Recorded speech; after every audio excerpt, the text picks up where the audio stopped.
Kami muliakan namamu, Maharaja semesta, Anak domba yang tersembelih, Kau yang ada selamanya.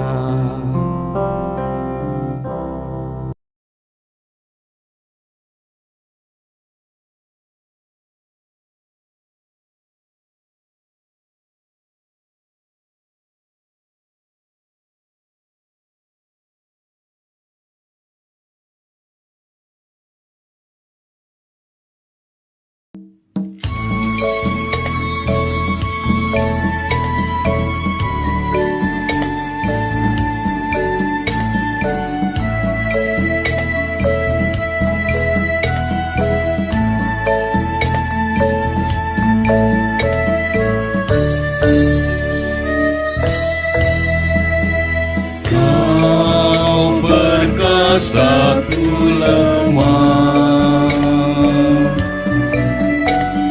Jauhkan ku dari celah.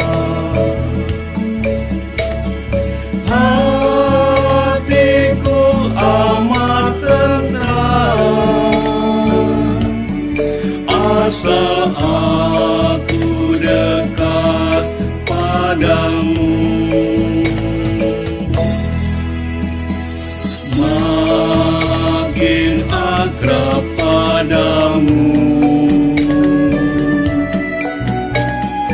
Yesus, ini doaku. Tiap hari Tuhanku, biar aku dekat padamu.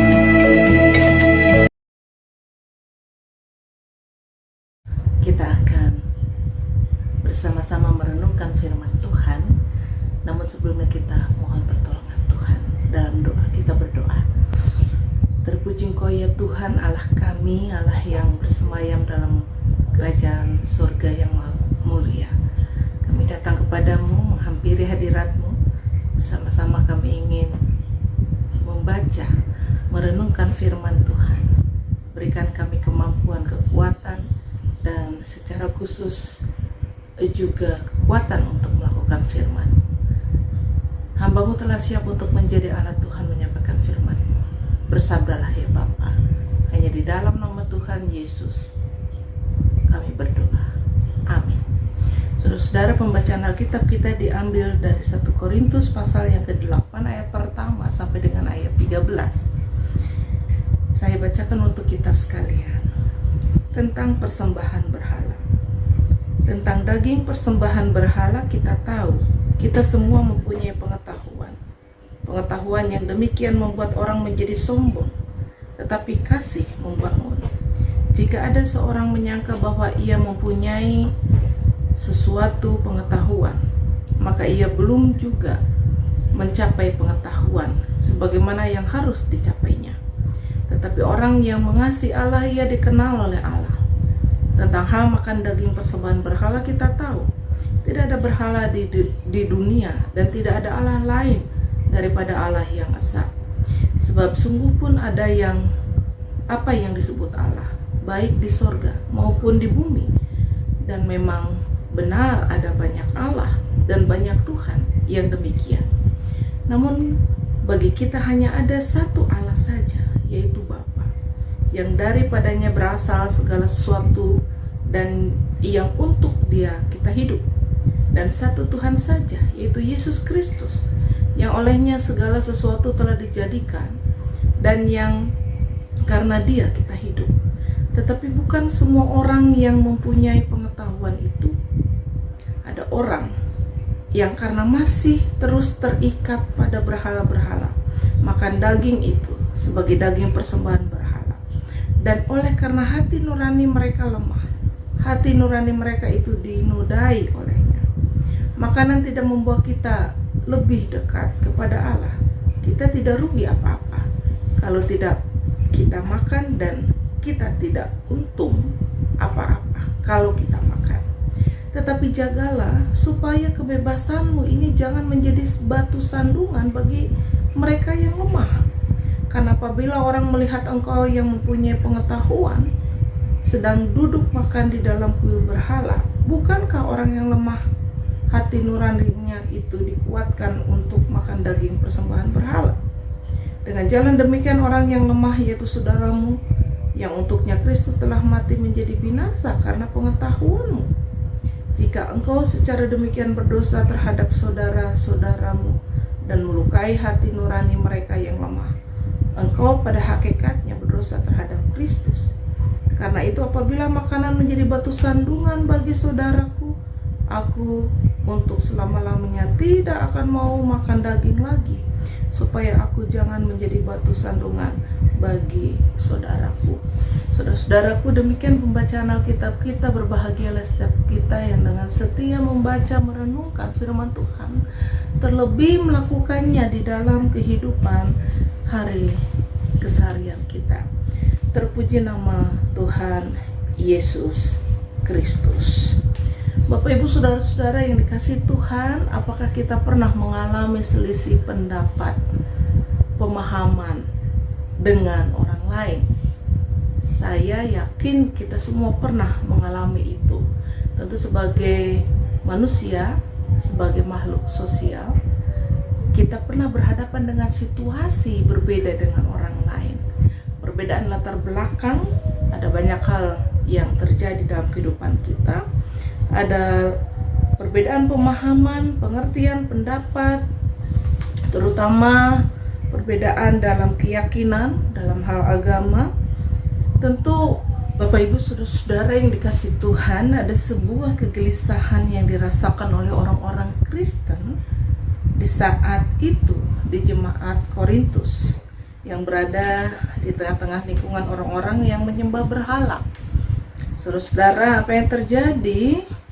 Orang Kristen saat itu bingung ketika mereka menerima pemberian makanan atau membeli daging di pasar yang sebelumnya telah dipersembahkan kepada berhala. Apakah mereka harus makan atau tidak?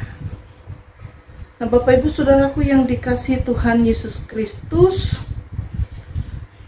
bagi sejumlah orang Kristen saat itu tidak mempengaruhi mereka, karena mereka memiliki pengetahuan bahwa berhala itu mati.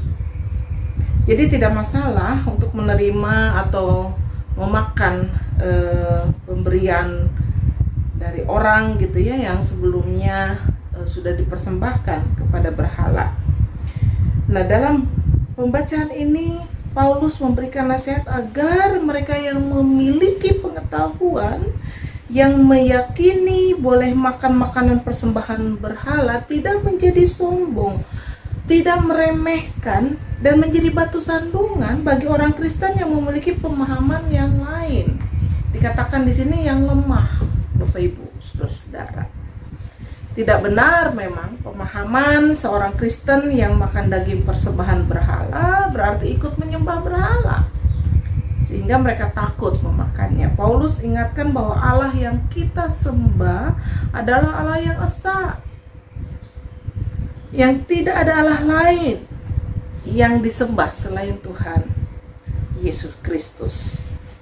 Di dalam Yesus Kristus, Bapak Ibu Saudara. Nah, sehingga memang makanan apapun termasuk yang sudah dipersembahkan ke berhala bisa dimakan, boleh dimakan. Itu di ayat 4 sampai dengan 8 ya.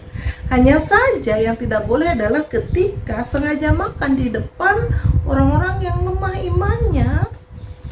Jadi kata Paulus, ketimbang aku menjadi batu sandungan, lebih baik aku tidak makan sekalian. Saudara-saudara, perhatikan sikap Paulus. Dia lebih baik tidak memakan makanan itu daripada menjadi batu sandungan bagi orang lain. Ada sikap Rasul Paulus yang hendaknya dicontoh oleh jemaat Korintus. Bukan soal makanannya, tetapi bagaimana kita menghargai, mereka menghargai, maksud saya, orang lain yang punya pemahaman yang berbeda. Nah, Bapak Ibu Saudara, sikap yang demikian diperlukan pada saat ini. Indonesia ini penuh dengan nilai. Indonesia ini begitu beragam, budaya, adat istiadat, agama. Sehingga ketika kita hidup dalam keberagaman dengan orang-orang lain, dengan mereka yang berbeda, diperlukan sikap saling menghargai, menghormati satu dengan yang lain. Kita tidak dapat hidup sesuai dengan apa yang kita inginkan secara bebas. Bapak Ibu Saudaraku yang dikasih Tuhan, di ayat yang ke-9 menjadi catatan bagi kita, tetapi jagalah supaya kebebasanmu ini jangan menjadi batu sandungan bagi mereka yang lemah. Saudara-saudaraku yang dikasih Tuhan, kehidupan kita diperhadapkan sekali lagi dengan perbedaan. Kita berjumpa dengan saudara-saudara yang memiliki perbedaan, baik itu adat istiadat, budaya, dan lain-lain, termasuk di dalamnya agama, keyakinan. Kita diajak untuk saling menghargai. Berbeda itu kaya, tetapi dalam perbedaan itu kita saling menghormati, menghargai. Kehidupan beragama yang benar adalah ketika kita juga menghargai sesama yang berbeda dengan kita. Oleh sebab itu, mari kita menjadi pengikut Kristus yang tetap menunjukkan cinta kasih kepada semua orang. Dalam perbedaan, kasih itu harus tetap dinyatakan bagi semua orang. Saudara-saudara, jangan menjadi batu sandungan bagi orang lain. Jangan memiliki sikap yang mau mementingkan diri sendiri. Jangan punya sikap yang egois. Hargai orang lain, pendapat orang lain. Mari kita merendahkan diri di hadapan Tuhan. Betul-betul kita sadar bahwa kita ini juga punya kekurangan, kelemahan, dan orang lain punya kelebihan dan kekuatan. Dengan demikian kita akan hidup terus berdampingan bersama dengan sesama kita. Tuhan Yesus memberkati. Mari kita berdoa. Bapa di surga, terima kasih untuk firman-Mu yang mengajar kami untuk tetap saling menghargai satu dengan yang lain. Dalam perbedaan yang ada di tengah kehidupan berbangsa dan bernegara, Tuhan berikan kami kemampuan untuk menjaga sikap kehidupan kami sebagai orang percaya kepada Tuhan. Berkati GKP Semena Cikarang dalam kehidupan kami sehari-hari. Tuhan, jemaat-Mu yang sakit Tuhan sembuhkan, pulihkan. Bagi kami yang bergumul, Tuhan berikan kami kekuatan untuk melaluinya. Ampuni kami, layakkan kami untuk terus mengikut Tuhan di sepanjang kehidupan kami semua. Di dalam nama Tuhan Yesus kami memohon kepadamu Bapa di sorga. Amin.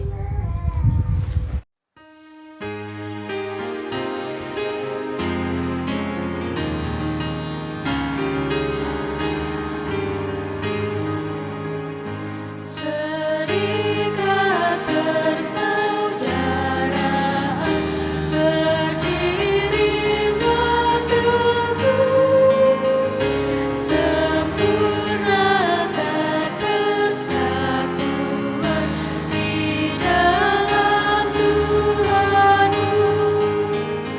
Bersama-sama majulah di